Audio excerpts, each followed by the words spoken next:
Today, I thought we'd do a sit-down video inspired by Destiny Sidwell, where she just talked about books she'd recommend. And we have a change of scenery. I'm in my living room because I'm home alone for the weekend. And I just lugged my box of books I have read, because I don't have bookshelves, I have book boxes. I have one for books I've read, one I haven't. Both are equally as full as the other. And then I have my bag of 2023 reads that I keep in my bedroom for my end of year wrap up, basically. And now I'm gonna divide them all, take out the books that I would recommend to you guys, or just would recommend in general, and leave the ones that I wouldn't recommend in the box or in the bag. You know, guys? Are you ready for this? Because I am not. And I also don't know how I'm gonna get, like, I literally can't.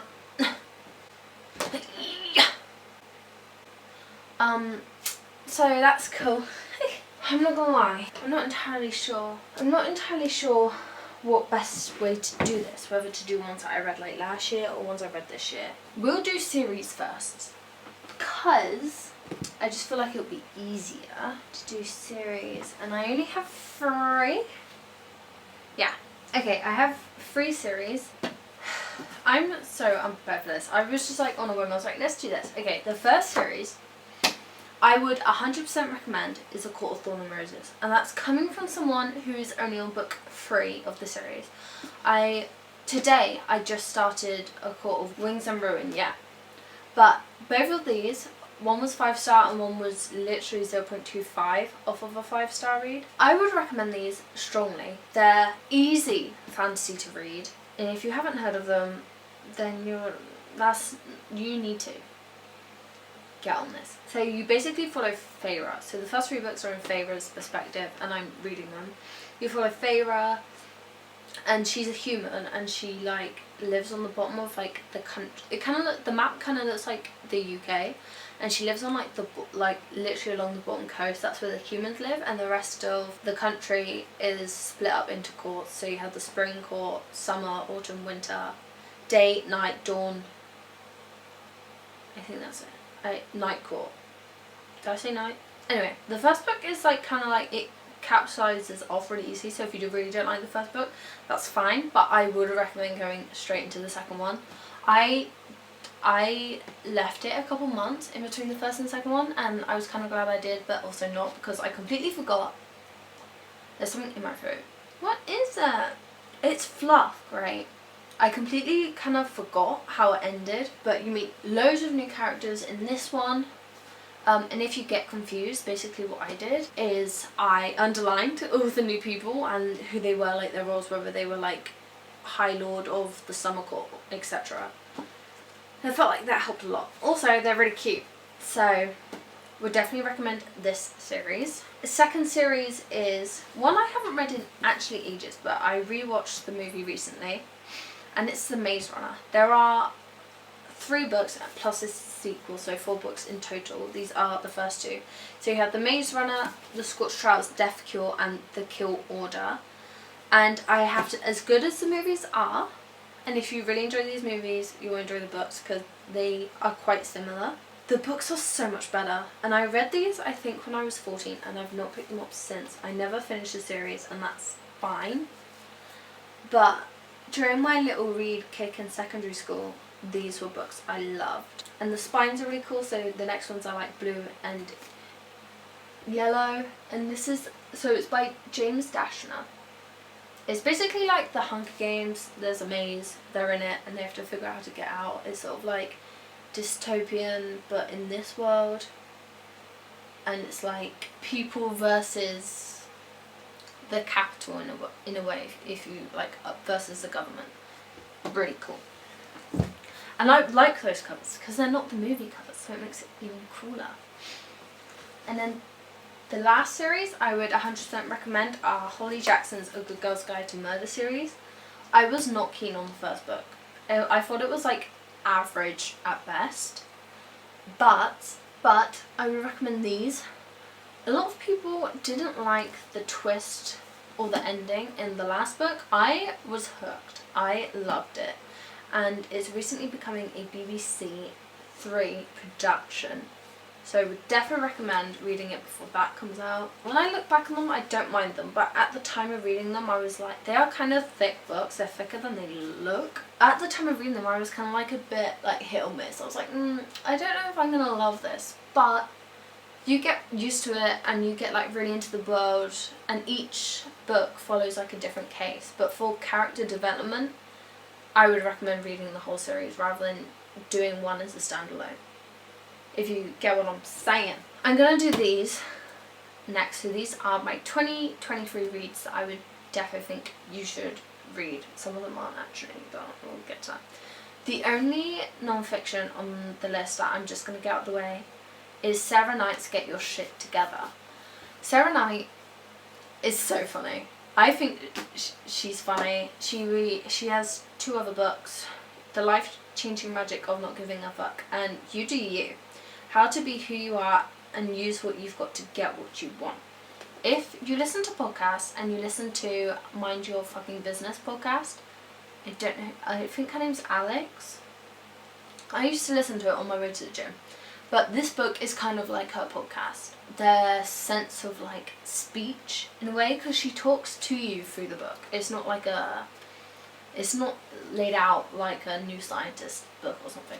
It's like really cool, really simple stuff, and there's like, I don't want to say activity spreads, but there's places where she lets you work into the book. So you feel like I would recommend this book. Definitely read it, read her stuff. She's funny. If you're just sort of like, not necessarily as like a cry for help, but just if you're feeling a little bit down, read them and just be like, this girl kind of knows what she's on about. Next, I have An Ode to Darkness by Sigrid Sandberg. This is one of the most beautiful books I've ever read. It's basically, I mean, it is exactly what it says. It's an ode to darkness, but the author, I don't want to read just off the back of the book, but it kind of makes sense. So I'm going to read what's on the back of the book. And this is about the book, not the like synopsis. An Ode to Darkness explores our intimate relationship with dark, why we're scared of it, why we need it, and why the ever-encroaching light is damaging our well-being. So the author, who is a journalist, travels to Svalbard in Norway, where there is complete darkness for the majority of the time. And they're there for like, I want to say it's either 6 weeks or a couple months. And it's basically like a diary. It's not every day, it's really thin.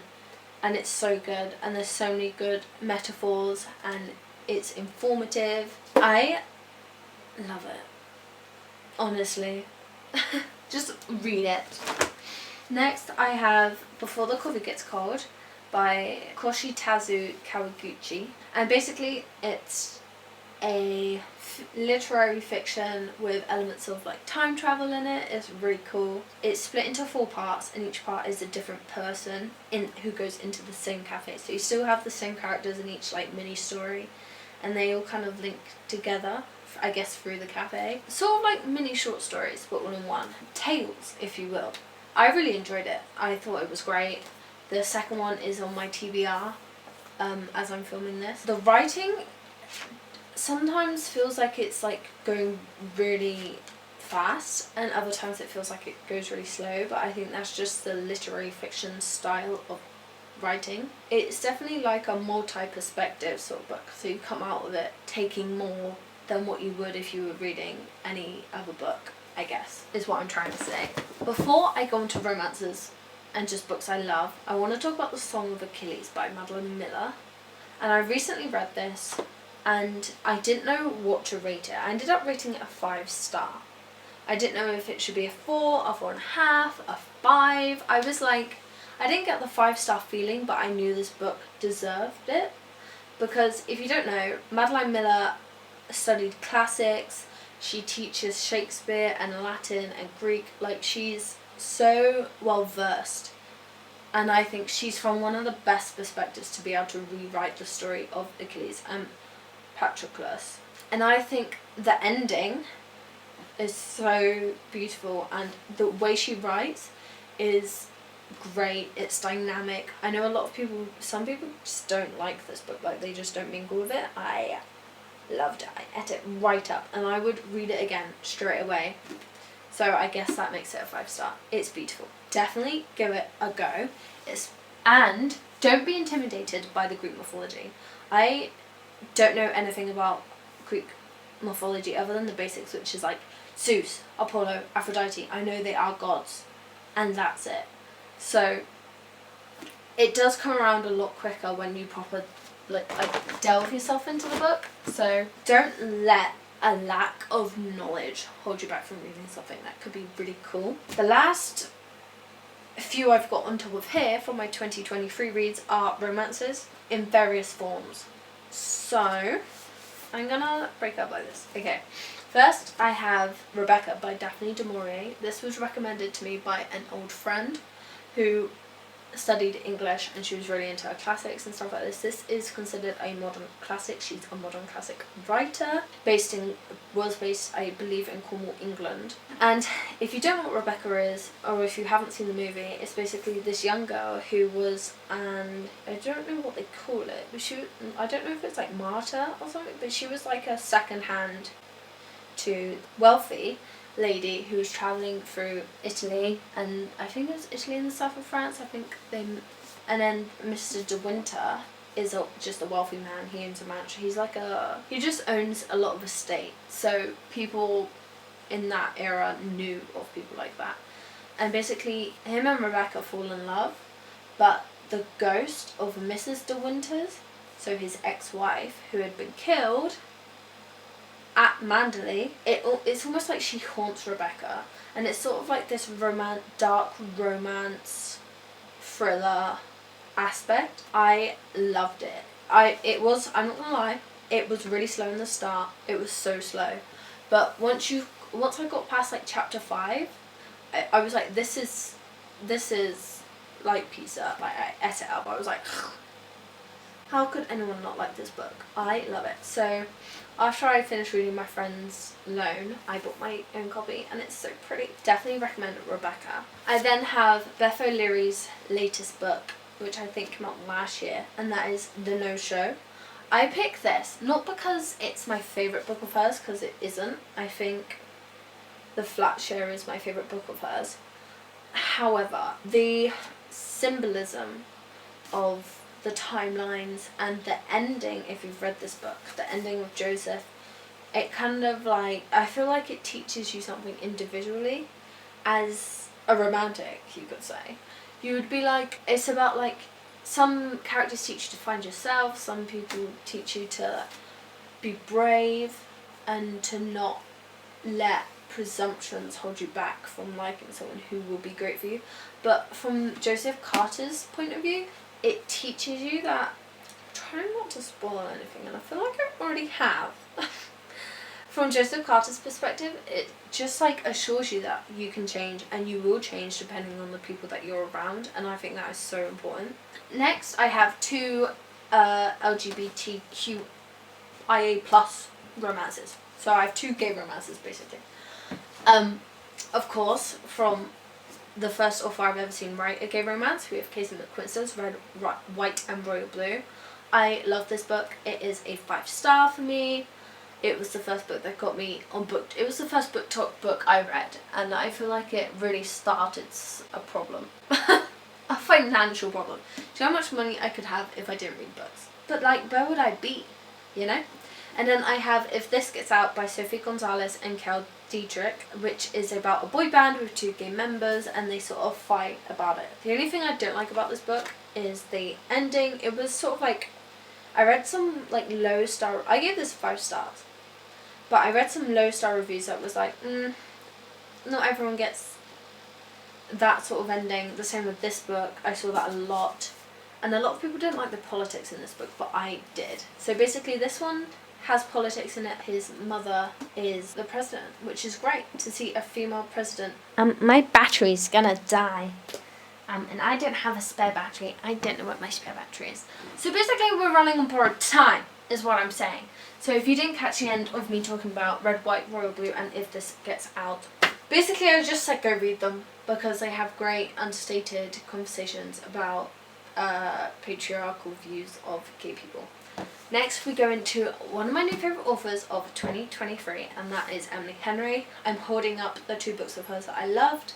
I didn't love People Meet on Vacation. I'm not going to tell you to read it. But I love Book Lovers. It is a 5-star read. And Happy Place was a 4-star read, 4.5, 4-star read for me. I think I just found Happy Place at a time when I was happy. So the characters didn't resonate with me. However, I know that with some people, they love this book for its symbolism and other things that it holds within the book, rather than just the fact that it is a book. I'm not as drawn to it as I'm with Book Lovers, but again, both great books. And she has Beach Read as well, which I've not read yet, but is on my summer TBR. I don't know how long my battery's gonna last, so I'm gonna try and whiz through a couple more. A lot of these are just romances. I think they are all just romances. Cool. Okay, we have one thriller. I'll do the thriller first. I'm gonna fucking shoot someone. Okay, one thriller that I am gonna recommend you, and I swear you need to read, is The Silent Patient by Alex Michaelides. I feel like a lot of people have recommended this in the past. Okay, here's a good example. I give it to someone who is not bookish in any sense of the word. They don't actively read books. I made them read like 3 books in 1 month, which was a massive stride for them because they hadn't read since secondary school, and they gave it a 5-star. They were like, this is amazing. I just can't stop reading it. I can't get enough of it. And I'm like, this is what I mean. You just need to find the books for you. So he loved this book, and I think you should too. And I really want to get a new copy because this is from like a charity shop, and it's like battered and dirty. So basically I want a new copy.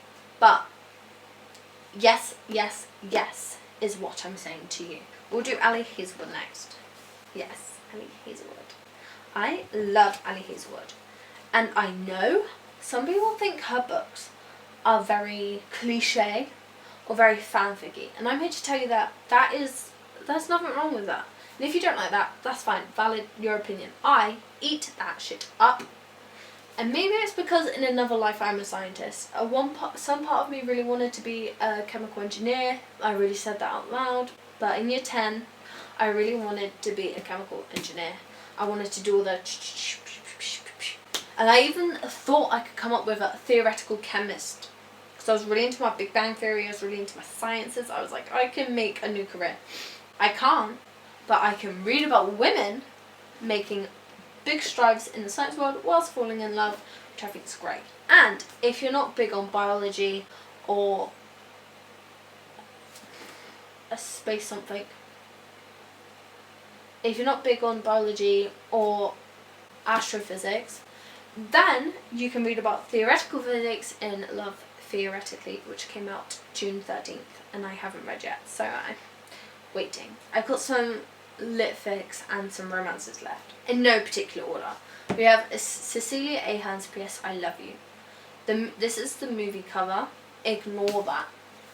The book I love. It is a long romance, and I have such a well-loved copy. But basically it's about this girl whose fiance died, or whose husband died, and as her 30th birthday comes around, he has left her envelopes to help her deal with her grief and her loss. So each month she opens a new letter, and it's like he's with her all over again, and it opens her up to new things, new ideas.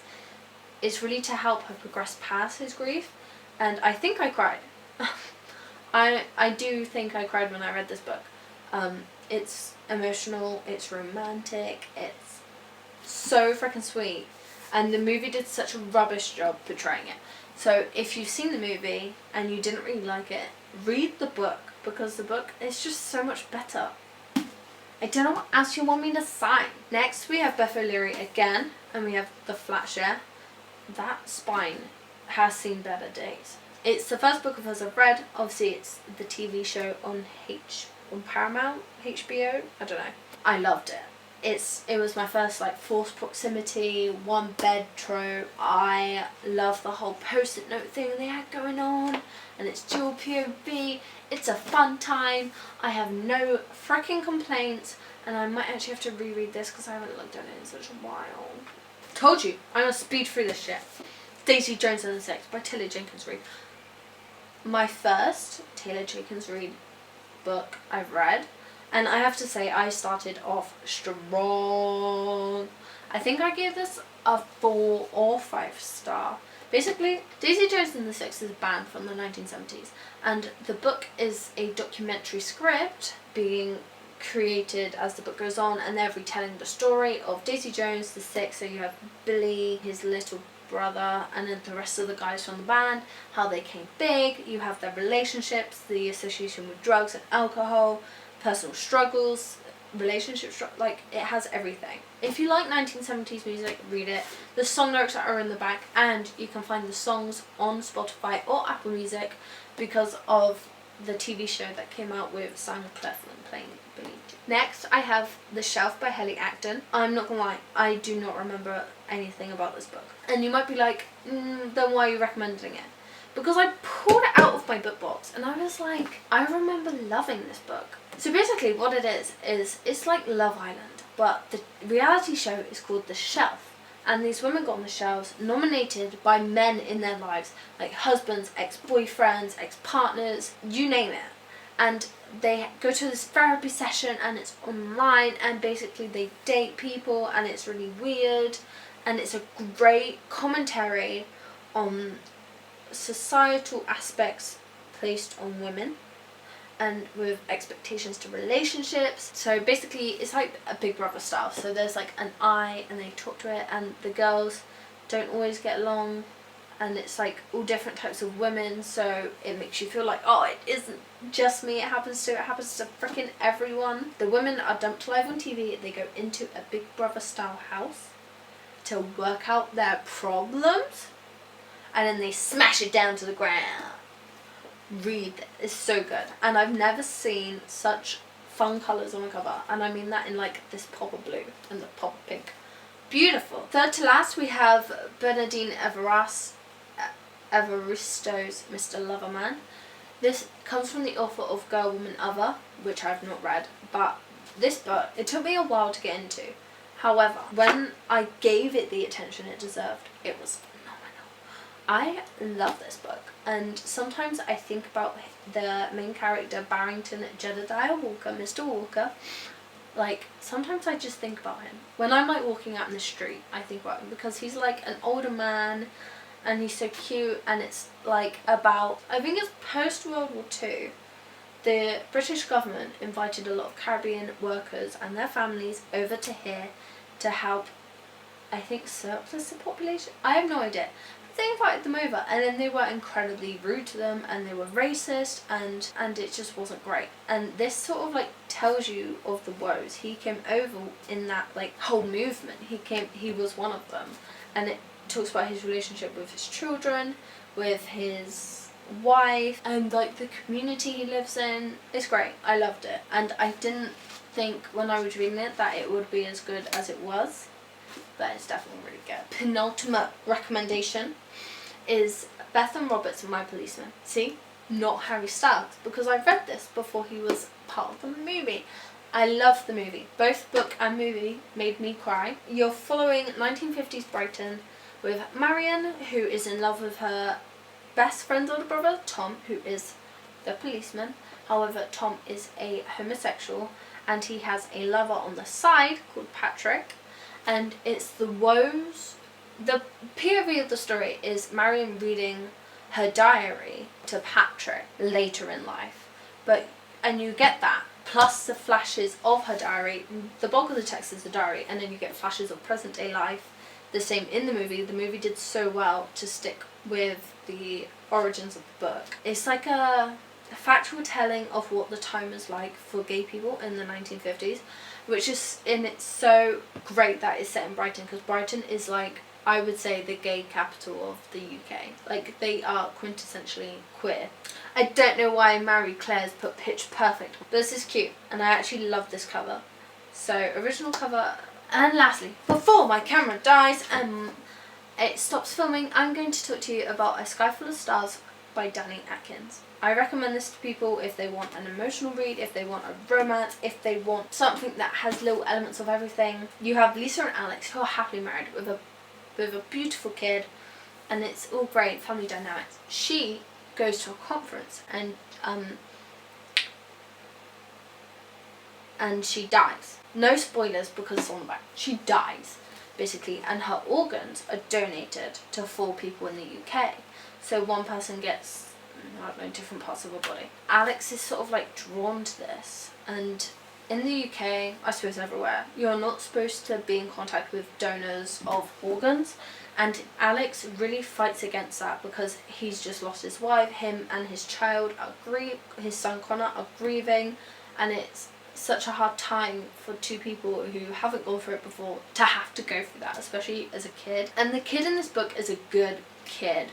Like, he's not cringy, he's so prominent to the story. Dual POV. So you have Molly, who is one of the recipients, and Alex, and it's about the tribulations of learning where they stand in each other's life, and sort of like this conversation about boundaries. There's obviously mention of stars. His wife is an astronomer, so that's where the stars come in, and it's like a perfectly sealed package, and I love it. It's one of my first 5-star reads ever, and I cried for, I kid you not, the first 100 pages when I read it. Do I think I would cry so much now?